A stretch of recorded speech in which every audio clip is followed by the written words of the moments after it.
So we're here on the railroad grade. We are just to the north of where Gunflint Lake meets Little Gunflint Lake. And right in this location here, you can see the grade stretching behind me. Right in this location here, we had the intersection of two railways. So the Port Arthur, Duluth and Western continued in a westerly direction.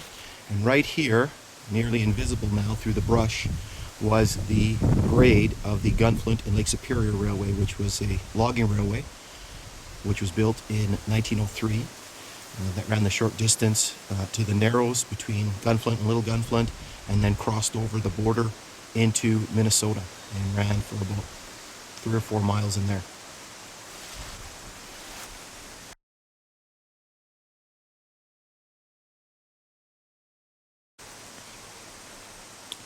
So we're on the grade here. We're just meters away from the railway junction, and what we're standing on here is a very long embankment.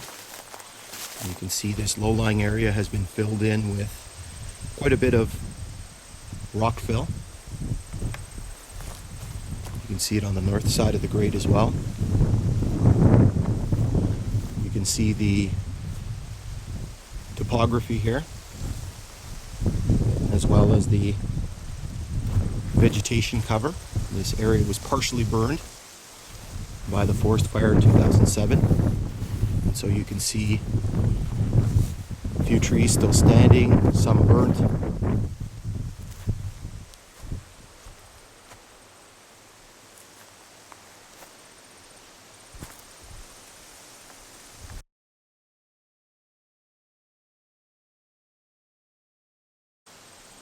Alright, so we're just slightly west of the railway junction. You can see the grade stretching back to the east in that direction. What we're entering over here is a rock cut, and this is probably the first of about 12 to 13 rock cuts on this section of the railway. You can see the height of the cut. It's probably in the neighborhood of about 12 to 15 feet high.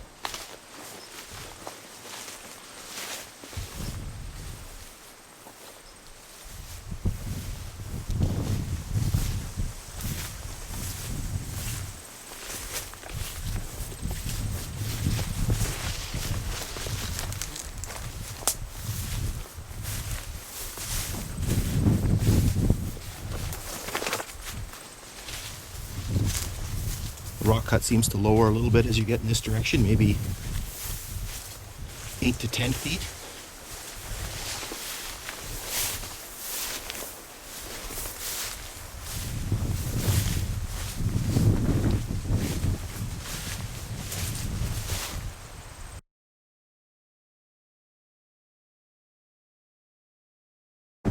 So we're standing here on the railway grade. We are just north of the narrows between Little North and Gunflint Lake, which are just over there in the southerly direction.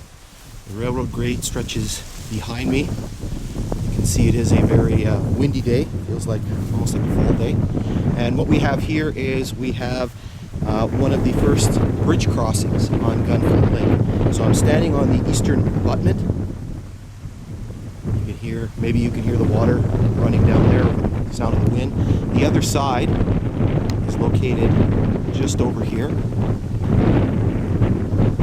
And the sides of this valley are very, very steep.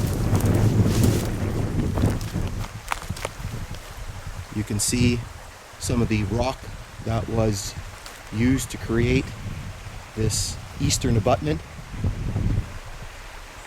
And so what we're going to do is we're going to hop down to the creek and see if we can find any remains of the bridge. So we're down here close to the creek, and right up above me you can see the rock that makes up the eastern abutment. And so you can see the quantity of rock that was dumped in to make this fill. You can hear the creek running behind me. The water in this area seems to be a little bit high this year. Alright, so we're standing here in the right beside the creek, and you can see the water rushing beside me here. I was last here in 1997 before the blowdown and before the forest fire. And you can see there are no physical traces left of the railway bridge.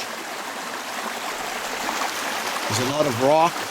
When I was here in '97, there was a few bits of wood here and there, but really nothing substantial. There's been so many forest fires that have gone through this area that probably any traces of the bridge have long since vanished. So we're here on the western abutment of this bridge. The grade stretches to the west that way. In the distance you can see Gunflint Lake on the Minnesota side of Gunflint. And so here's what's left of this western abutment. The bridge went across to over in this area. I'm shooting right into the sun here. You can see a little bit of the geography of the area. Must have been very pretty coming across here in the train. Been able to get a nice view of the area.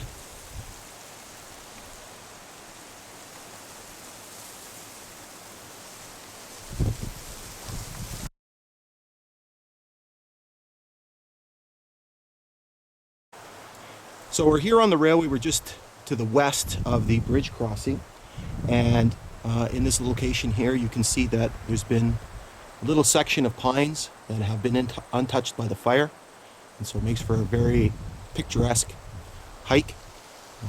Probably gives you an idea of what it would have been like to travel the train in this area. And what we're entering here is yet another rock cut. Once again, not particularly tall, probably only 10 feet or so.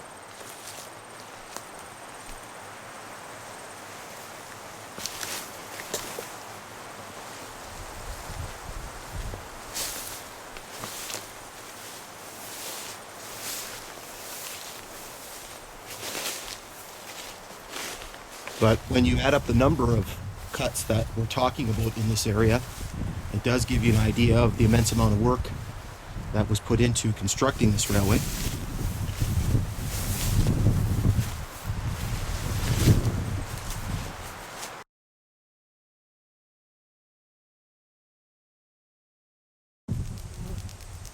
So we're here on the grade. We're just north of Gunflint Lake, which you can see over there in the background. What we have here is one of the many embankments on this section. So you can see the height of the surrounding land.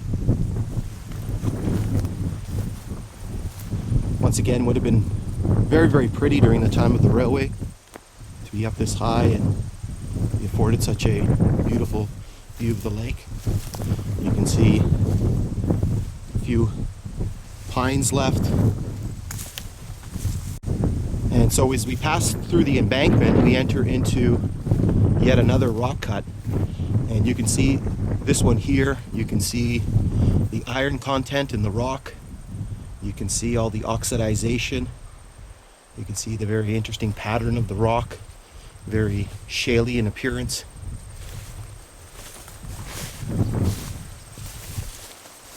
Saw a very similar one west of Lee Blaine a few weeks ago.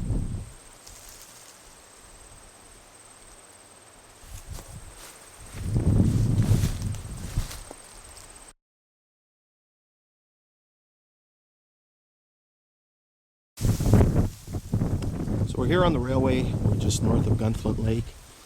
And you can see the grade stretching behind me. It's a little grown in this area. But what's happening here is we're entering an area with one of the longest continuous rock cuts on the railway. This rock cut stretches for almost 600 feet or more. It's not a particularly large rock cut. It's probably only at the most 10 feet, at least in this section. So this is yet another section of this cut. You can see once again it's not particularly high. It's a little bit higher here, maybe about 15 feet. And you can see the cut extends on both sides of the grade.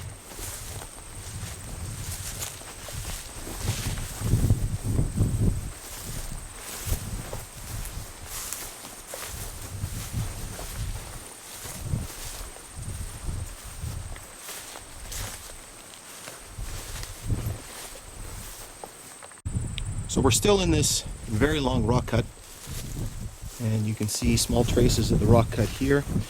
You can see evidence of the work here, so a lot of this blasted rock was taken and used as fill for the south side of the grade. You can see Gunflint Lake here with the Minnesota side in the background. And so this low rock cut continues.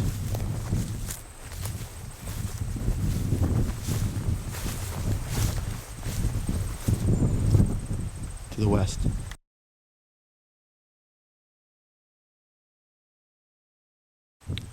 So we're here on the grade. We are just north of Gunflint Lake, which you can see over here to the south.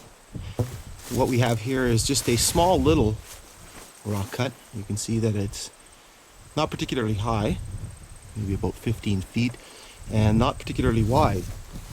In the same location, however,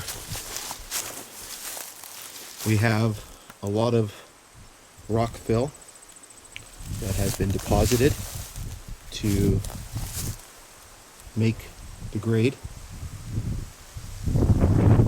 Once again, it probably would have been a very nice view of the lake with the train.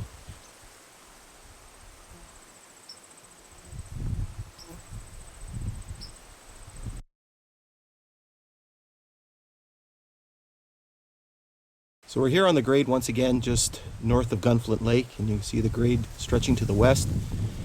And yet again, you see the beautiful vista as the grade stretches back to the east. So this must have been quite a spectacular view as the train rolled along into this cut.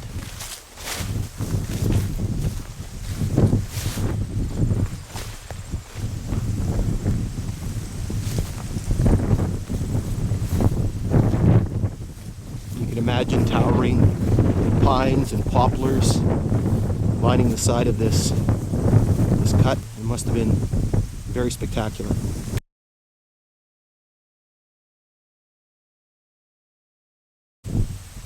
All right, so we're here on the grade. We're approximately 5 kilometers east of Lee Blaine. You can see the grade stretching back behind me. We're still north of Gunflint Lake. We're a little bit more inland, and you can see yet again we're entering into a small rock cut, long but not very high.